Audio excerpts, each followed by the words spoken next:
오늘 제목이 부모님 생각입니다. 여러분, 부모님 생각하니까 얼마 전에 이런 설교로 하지 않았나 싶은데 4월 28일 주일은 하나님 생각으로, 예수님 생각으로 제목을 이렇게 해서 전했습니다. 오늘은 부모님 생각입니다. 우리 사람의 눈에는 하나님이 보이지도 않고 하나님의 생각을 알 수가 없지요. 그런데 우리가 성경을 보아서 알 수 있지만 또한 문서를 떠나서 사실적으로 알 수 있는 방법은 부모님의 마음을 통해서입니다. 부모님의 마음은 모든 것을 끝없이 주고 싶어야 하는 마음입니다. 어머니는 태중에 정서와 영양을 태아에게 공급해 주시고 세상에 태어난 후에도 빈자리 마른 자리 갈아내리며 보살펴 주시고 좋은 음식 먹여주시고, 지금은 그렇지 않지만 저희만 해도 60년대 70년대만 해도 시골은 끼니거리가 한 데 없어서 엄마는 굶으면서도 자녀들을 먹이시는 그런 세월이 있었습니다. 이런 어려운 가운데서도 그 자녀들을 잘 가르치려고 했고, 또 결혼을 했어도 마치 어린 아이 같은 느낌이 드는지 부모님들은 늘 관심 갖고 이렇게 살펴보십니다. 우리 하나님의 생각과 사랑은 무한하십니다. 우리를 죄에서 구원하시기 위하여 독생자 예수 그리스도를 세상에 보내셔서 십자가에 죽게 하신 분이 하나님이십니다. 오늘 본문에서 이사야 선지자는 하나님의 긍휼을 선포하고 있습니다. 우리는 목마른 자로 은유하면서 하나님을 갈급하게 사모하라라고 외칩니다. 우리가 하나님을 알듯이 부모님의 마음도 알아야 됩니다. 우리가 만날 만할 때 찾는 하나님입니다. 모든 일에 때와 기회가 있습니다. 가장 적절한 때와 절호의 기회를 놓치면 회복하기가 어렵습니다.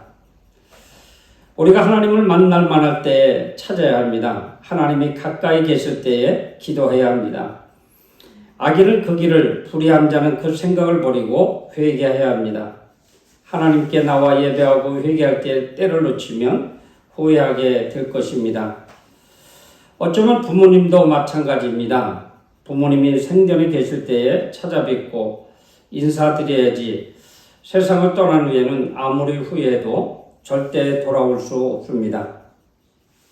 주일마다 하나님을 예배하듯 자주 부모님을 찾아보아야 합니다. 그러나 지금 생활로 부모님을 자주 찾아뵐 수는 없습니다. 그러나 찾아뵙는 방법은 전화 한 통이면 됩니다. 이렇게라도 주님을 만나 뵈야 된다는 것이죠. 우리 하나님 생각과 우리 인간의 생각이 다르다라고 성경은 이야기합니다. 하나님 생각과 뜻이 담겨있는 책인데 성경은 하나님의 말씀입니다. 그런데 우리는 하나님의 생각과 사람의 생각이 같을 거라는 관념을 가질 때가 있습니다. 이런 하나님의 생각을 가장 적절하게 표현한 말씀이 오늘 본문 8절의 말씀입니다. 이는 내 생각이 너희 생각과 다르며 내 길은 너희 길과 다름이라. 여호와의 말씀이라. 하늘이 땅보다 높음같이 하나님의 길은 사람의 길보다 높으시며 하나님의 생각은 사람의 생각보다 높으시다. 어떻게 보면 그 역설적인 것 같지만 세상의 흐름이 보면 부모님 세대보다 자녀들이 훨씬 더 세상 지식은 많이 배웠어요. 우리 부모님들은 학교를 못 다닌 이들도 참으로 많습니다. 그러나 그들 심령 속에 그 정서적으로는 우리가 무한히 그 부모님을 통해서 배울 일이 참으로 많이 있습니다. 그럼에도 불구하고 지금에 있는 많은 젊은이들이, 자식들이 부모님을 업신여기는 경우가 참으로 많이 있습니다. 어떻게 부모님이 당신은 못 먹이면서 우리를 먹여주실 수 있을까요? 이거는 어떤 세상 학문으로는 이것이 잘 풀어지지 않을 거예요. 그러나 하나님의 마음이 어머니의 마음이에요. 저도 이렇게 내려다 보니까 거의 다 부모님들이 다 돌아가셨어요. 저와 우리 은경이하고 우리 진실양만 있나? 다 돌아가신 것 같아요. 그렇지만 부모님은 안 계시지만 과거에 어머니를 한번 기억하시면서 아버지를 기억하시면서 오늘 하루를 그렇게 보냈으면 좋겠습니다. 하나님의 높으신 생각을 헤아리는 방법은 없을까요? 하나님의 말씀은 진지하게 읽고 선포하는 말씀을 경청해야 됩니다. 우리 지식은 한계가 있어요. 우리 정서도 한계가 있기에 우리 하나님은 너희들 생각보다 높다라고 이야기합니다. 그러기에 우리는 하나님 말씀을 늘 보고 또 듣고 하는 것입니다. 여러분, 부모님 생각을 자녀가 무조건 옳다고 따를 수는 없어도 최소한이 효심만 있다면 부모님 마음을 헤아려 드려야 할 것입니다. 혹시 내가 이해를 자식 입장으로서 이해하려도 이해가 안 되는 부분이 있다 할지라도 부모님 마음을 편하게 해드리라는 것입니다. 부모님을 돌아가셔서 땅에 묻고 100번 후엔들 아무 소용이 없습니다. 이스라엘 백성들에게 하나님께서는 그 출애굽 당시에 보면 매일 먹을 것을 주셨습니다. 하나님은 하늘로부터 비를 내려 땅을 적시시고 또한 곡식을 자라게 하십니다. 어떻게 가만히 보면 사람의 자력으로는 절대로 이 곡식이 자라게 할 수가 없어요.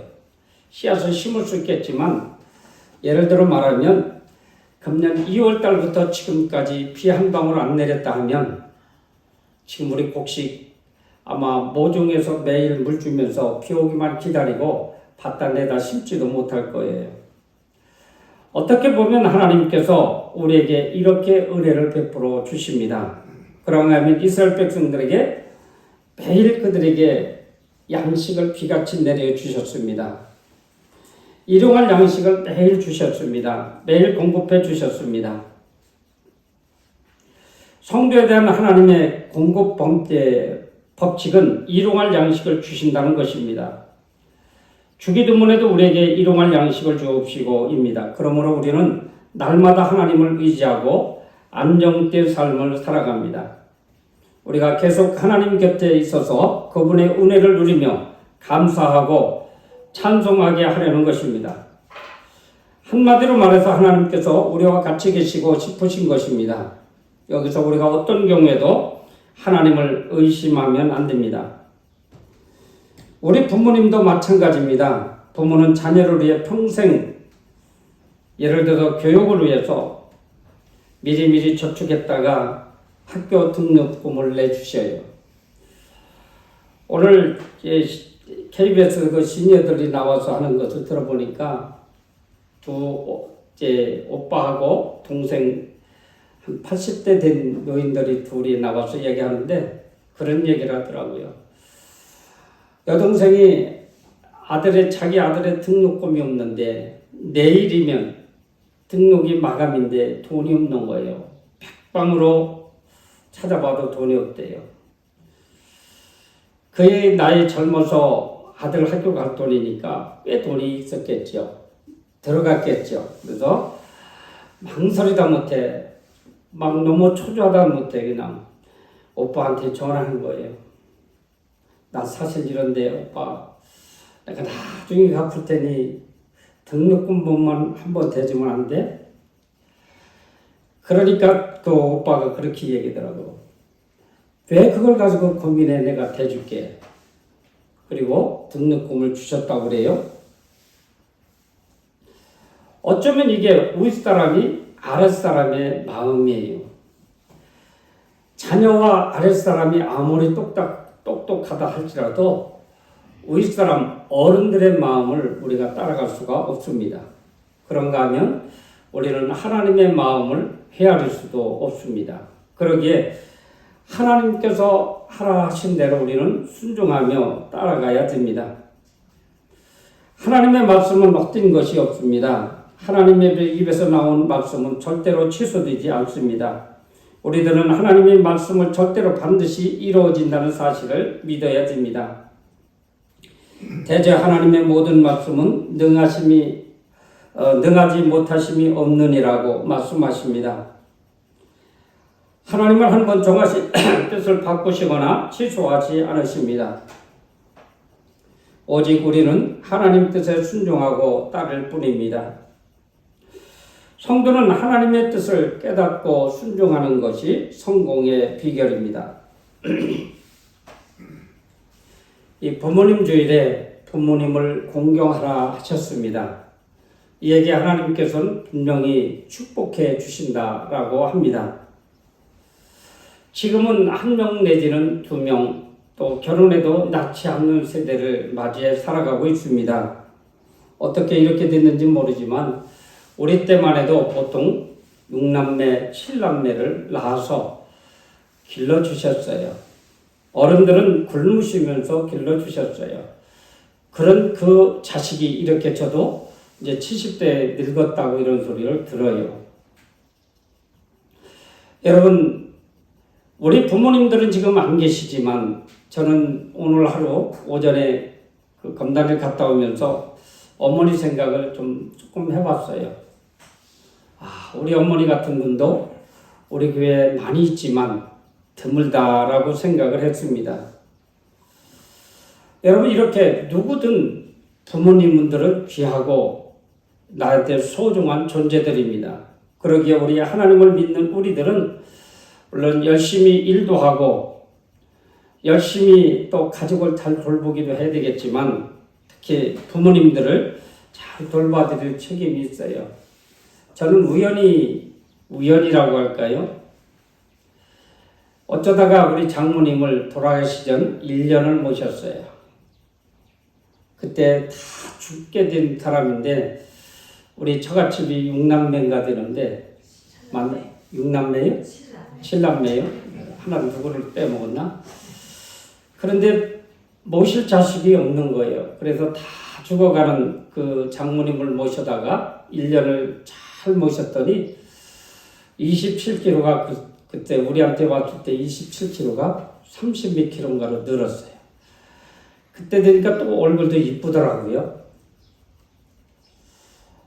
너무 감사했어요.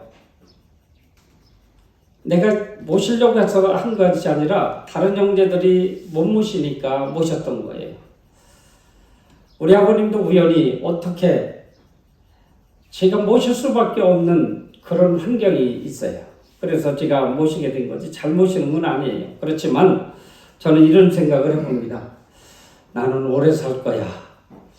부모님들을 모셨기 때문에. 이거는 또 잘못된 교만인지는 모르겠지만 사랑하는 성도 여러분, 부모님을 안 계시면 대신에 우리 형제들하고 잘 지내시기 바랍니다. 혹시 전화가 단절되고 그놈은 밑갈머리시고 내가 만나기도 싫어. 어떻게 해요? 예수 믿는 죄로 여러분들 전화하시기 바랍니다. 그래서 형제끼리 우애해야지 그렇지 않으면 하나님께서 주시는 복 우리가 받지 못할 수도 있습니다. 이스라엘 백성들은 그렇게 끊임없이 하나님을 원망하고 모세를 원망했지만 하나님은 이스라엘 백성들을 사랑하셔서 만나로 메추라기로 이렇게 먹여주셨어요. 그렇듯이 이 땅에서 잘 살든 못 살든 하나님 은혜로 우리는 살아가고 있어요. 그렇기 때문에 우리 하나님 말씀에 늘 귀를 기울이면서 부모님은 안 계시지만 내 위에 형님도 계실 것이고 동생들도 계실 것이고 누님도 계실 것입니다. 예수 믿는 죄로 우리가 그들에게 다가가야 됩니다. 지금은 아마 설교 패턴도 조금 바뀌어져야 될 것 같아요. 제가 어버이 주일만 되면 얼마나 고심하는지 아세요? 무지하게 고심해요. 그래서 처음에는 자신이 없는 거예요. 아버지를 앞에 놓고 부모한테 불효하면서 소도라고 설교할 수도 없어서 어버이 주일에는 계속해서 목사님들을 불러왔어요. 몇 년을 어버이 주일에 그렇게 하다가 언제까지 내가 이렇게 할 수 있을까라고 하면서 이제 어버이 주일에 감히 이렇게 말씀을 드립니다. 우리가 그것만 기억하면 될 것 같아요. 부모님이 나를 낳으시고 기르시고 잘났든 못났든 장성하여 결혼시켜서 가족을 꾸리게끔 해주신 그 은혜, 그런 울타리, 부모님의 울타리가 없으면 어떻게 그게 가능할까요? 가능치 못합니다. 거기서 6남매가 됐든 7남매가 됐든 이렇게 부모님들이 낳은 형제자매들끼리 우리가 우애 있게 화목하게 지내는 것이 가정의 달입니다. 근데 오늘은 부모님을 더 기억하는 달이 되어야 되겠습니다.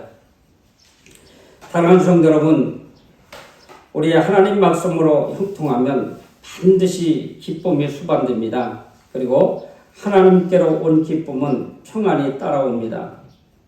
영혼과 마음 그리고 삶의 평안을 부모님과 하나님을 섬기는 축복과 행복의 삶으로 이어져 가야 되겠습니다. 기도하겠습니다. 하나님 아버지 감사를 드립니다.